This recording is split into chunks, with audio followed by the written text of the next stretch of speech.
سے میں پڑھ رہا ہوں، میرے ساتھ مل کر حدیث محبت پیش کریں۔ الصلاۃ والسلام علیک یا رسول اللہ، الصلاۃ والسلام علیک یا حبیب اللہ، الصلاۃ والسلام علیک یا نبی اللہ، وعلی آلک واصحابک یا نور اللہ، صلی اللہ تعالی علیہ وسلم۔ اللہ رب العزت کا بے پناہ فضل و کرم، احسان اور شکر ہے کہ اس رب کی توفیق سے میں اور آپ نماز عصر باجماعت پڑھنے کے بعد سنی اجتماع میں شریک ہیں۔ اللہ کریم میری آپ کی سب کی حاضری اپنی بارگاہ میں قبول فرمائے۔ دوستان محترم، ایمان اور عقیدے کی درستگی کے بعد بندہ مومن پر سب سے اہم ترین فرض جس کا اسے عابد کیا گیا ہے وہ 5 وقت کی نماز ہے۔ 5 وقت کی نماز ہر عاقل بالغ مسلمان مرد اور عورت پر فرض عین ہے، یعنی جو بھی عاقل بالغ مسلمان ہیں، چاہے مرد ہو چاہے عورت ہو، ان سب کے اوپر 5 وقت کی نماز فرض ہے۔ اور فرض عین اسے کہتے ہیں کہ جس کی ادائیگی کے بغیر بندہ بری ذمہ نہیں ہو سکتا، اس کو خود ہی ادا کرنا پڑے گا۔ اور نماز اتنی اہم ترین عبادت ہے کہ اللہ رب العزت نے حج کو پوری زندگی میں صرف 1 مرتبہ فرض قرار دی، اور وہ بھی اس پر جو جانے آنے کا خرچ اٹھا سکے۔ اللہ رب العزت نے زکوٰۃ کو سال میں صرف 1 مرتبہ فرض قرار دیا، وہ بھی ہر مسلمان پر نہیں بلکہ اس پر جو کہ مالک نصاب ہیں۔ اسی طریقے سے اللہ رب العزت نے روزے بھی فرض کیے، مگر وہ صرف ماہ رمضان کی۔ لیکن نماز ایک ایسی عبادت ہے کہ اللہ نے نماز کو زندگی میں حج کی طرح 1 مرتبہ نہیں رکھا، اور اللہ رب العزت نے نماز کو سال میں روزوں کی طرح 1 مہینہ نہیں رکھا۔ اللہ رب العزت نے نماز کو زکوٰۃ کی طرح سال میں 1 مرتبہ مالک نصاب پر نہیں رکھا، بلکہ نماز کا معاملہ یہ ہے کہ صاحب استطاعت ہو اس پر بھی فرض ہے، فقیر مسکین ہو اس پر بھی فرض ہے، مرد ہو اس پر بھی فرض ہے، عورت ہو اس پر بھی فرض ہے۔ لیکن آپ جانتے ہوں گے کہ سب سے زیادہ مسلمان جس فرض کی ادائیگی میں کوتاہی برت رہے ہیں وہ بھی نماز ہی ہے۔ لیکن اس چیز کو یاد رکھیں کہ آپ حضرات اللہ کے فضل سے آپ کے چہرے میں جانتا ہوں سب کو الحمدللہ آپ نمازوں کے پابند ہیں، تو اب جو نماز پڑھتے ہیں ان کی آگے کیا ڈیوٹی بنتی ہے، ان کی آگے کیا ذمہ داری بنتی ہے، یعنی نماز پڑھنی ہے تو کس طریقے سے پڑھنی ہے۔ پیران پیر روشن ضمیر سیدنا شیخ عبد القادر الجیلانی جو کہ ہمارے پیر ہیں، روشن ضمیر دستگیر ہیں، ان کی نمازوں کی ادائیگی کا معاملہ یہ تھا کہ حضرت سیدنا ابو عبداللہ محمد الحروی رضی اللہ تعالیٰ عنہ فرماتے ہیں کہ میں نے 40 سال تک سرکار غوث پاک کی خدمت کا شرف حاصل کیا ہے، اور میں نے 40 سال میں ہر رات کو غوث پاک کو یوں دیکھا کہ آپ نے عشاء کے وضو سے فجر کی نماز ادا فرمائی۔ اور یہی بزرگ فرماتے ہیں کہ میں نے غوث پاک کو 40 سال تک دیکھا ہے کہ آپ کا جب بھی وضو ٹوٹتا تو آپ فوراً وضو کرتے، اور جب بھی وضو کرتے تو آپ 2 رکعت نماز ادا کرتے تھے۔ یہ سرکار غوث پاک رضی اللہ تعالیٰ عنہ کا معمول تھا۔ اب یہ جو ہر وضو کے بعد 2 رکعت نماز پڑھنا اور بے وضو ہو تو فوراً وضو کر لینا، یہ بہت خاص بات ہے۔ ممکن ہے کہ ساری تقریر کی باتیں آپ کو یاد رہیں نہ رہیں، لیکن آپ پرہیزگار لوگ ہیں الحمدللہ، تو اس چیز کو آج سے آپ عمل میں لے لیں۔ یہ جو چیز جو میں آپ کو بتا رہا ہوں، یہ چیز ہمارے نبی علیہ السلام جب معراج میں تشریف لے گئے تو آپ جانتے ہیں کہ جنت 7 آسمانوں کے اوپر ہے۔ قرآن میں اللہ نے فرمایا عند سدرۃ المنتہی عندہا جنت المأوا، کہ سدرۃ المنتہا کے پاس جنت ہے، اور اتنی دور ہے وہ جنت کہ 7 زمین اور 7 آسمان اور 7 گیپ۔ اور ہمارے نبی نے فرمایا کہ زمین سے آسمان تک کا جو گیپ ہے اس کا ڈسٹینس اور اس کی مسافت 500 سال کا راستہ ہے، اور دنیا میں کوئی سواری ایجاد نہیں ہوئی جو وہ 500 سال میں طے کر سکے۔ پھر ہمارے نبی نے فرمایا کہ آسمان کی موٹائی 500 سال کا راستہ، پھر اس کے بعد گیپ 500 سال، پھر آسمان، پھر گیپ، پھر آسمان، پھر گیپ، یوں 500 سال، اور پھر 7ویں آسمان کے پاس جنت ہے۔ ہمارے آقا علیہ السلام فرماتے جب میں معراج کی رات جنت میں گیا تو میں نے اپنے آگے آگے جنت میں حضرت بلال کے قدموں کی آواز کو سنا۔ سبحان اللہ۔ جب سرکار تشریف لائے زمین پر، اللہ کے رسول علیہ السلام نے حضرت بلال کو طلب فرمایا، اور سرکار دو عالم صلی اللہ تعالی علیہ وآلہ وسلم نے ارشاد فرمایا بلال تم کون سا عمل کرتے ہو کہ میں نے تمہارے قدموں کی آواز جنت میں سنی ہے؟ تو حضرت بلال کہتے حضور میرا وہ ایک عمل ہے، میں امید کرتا ہوں کہ اسی عمل کے صدقے اللہ نے مجھے یہ شرف دیا ہے۔ کون سا عمل ہے؟ حضور وہ عمل یہ ہے کہ جب بھی میں وضو کرتا ہوں تو 2 رکعت نماز تحیۃ الوضو پڑھ لیتا ہوں۔ میں امید کرتا ہوں اللہ کی ذات سے کہ اسی عمل کے صدقے میں اللہ نے میرے قدموں کی آواز کو جنت تک پہنچا دیا۔ اب آپ اندازہ لگائیں، قدموں کی آواز جنت تک پہنچنے کا مطلب یہی ہے کہ جو آج زمین پر چل رہا ہے اور اس کے قدموں کی آواز جنت تک گئی ہے تو یہ یقیناً جنت میں جائے گا۔ تو حقیقت میں یہ عمل ہے مومن کو جنت میں لے جانے کا۔ غوث پاک کے بارے میں ابو عبداللہ محمد الحروی رضی اللہ تعالیٰ عنہ کہتے ہیں کہ میں نے 40 سال تک غوث پاک کی خدمت کی، اور یہ چیز بھی ایک خاص چیز ہے۔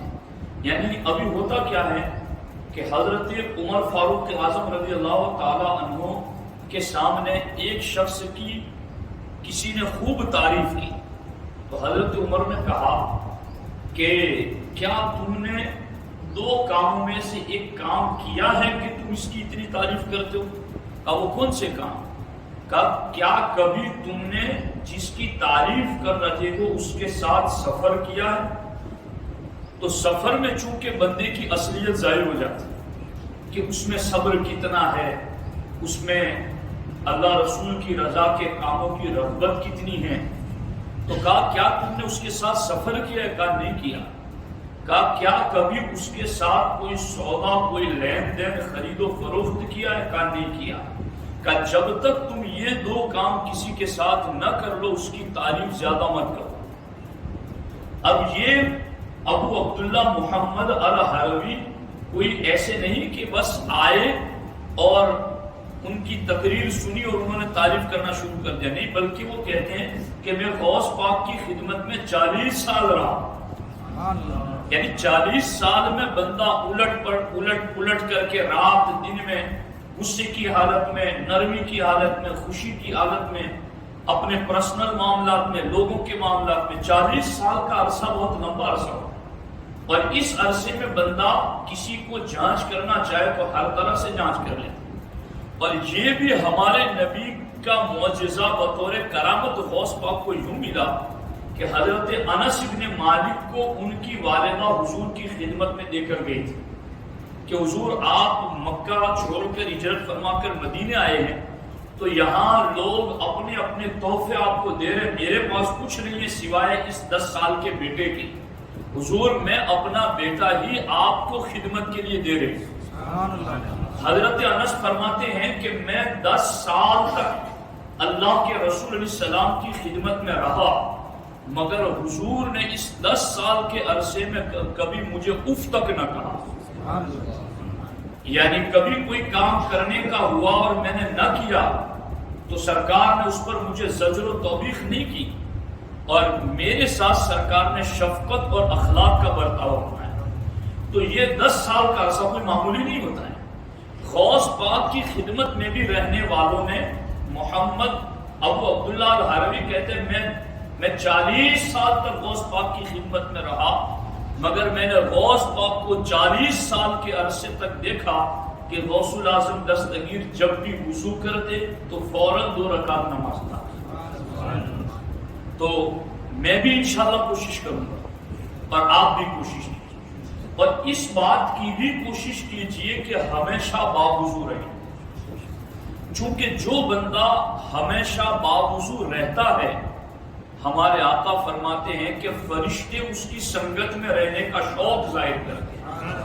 یا اللہ ہمیں اجازت دے، ہم اس پاک بندے کے ساتھ رہنا چاہتے ہیں، اور وہ سو بھی جاتا ہے تو اس کی ہڈیاں تسبیح پڑتی ہیں اور قدرت کا قلم اس کی نیکیاں لکھتا رہتا ہے، تو بہت بڑا ثواب ہے۔ اور خاص طور پر ہمارے آقا علیہ السلام فرماتے ہیں کہ ایک بندہ وضو کر کے سو جاتا ہے تو وضو کر کے سونے والے کو اللہ اتنی نیکیاں دیتا ہے جتنی اللہ روزہ رکھ کر کے عبادت کرنے والے کو نیکیاں دیتا ہے۔ جو اجر و ثواب اس کو ملتا ہے، وہ یہاں وضو کر کے بس سو جانا ہے، اس پر اتنا زیادہ اجر و ثواب۔ تو خیر غوث پاک رضی اللہ تعالیٰ عنہ نے یوں 40 سال تک، اور اسی پر بس نہیں، غوث پاک کا معاملہ یہ تھا کہ 15 سال سرکار غوث الاعظم دستگیر رضی اللہ تعالیٰ عنہ نے ایسے گزارے ہیں کہ عشاء کی نماز کے بعد ایک کھونٹی ہاتھ میں پکڑ لیتے اور ایک پاؤں پر کھڑے ہو جاتے اور قرآن تلاوت کرنا شروع کرتے، الحمد سے۔ غوث پاک فرماتے 15 سال میں نے روزانہ رات کو ایسے گزارے کہ عشاء بعد ایک پاؤں پر کھونٹی پکڑ کے کھڑا ہو کر قرآن شروع کرتا، فجر ہونے سے پہلے پہلے قرآن ختم کر دیتا۔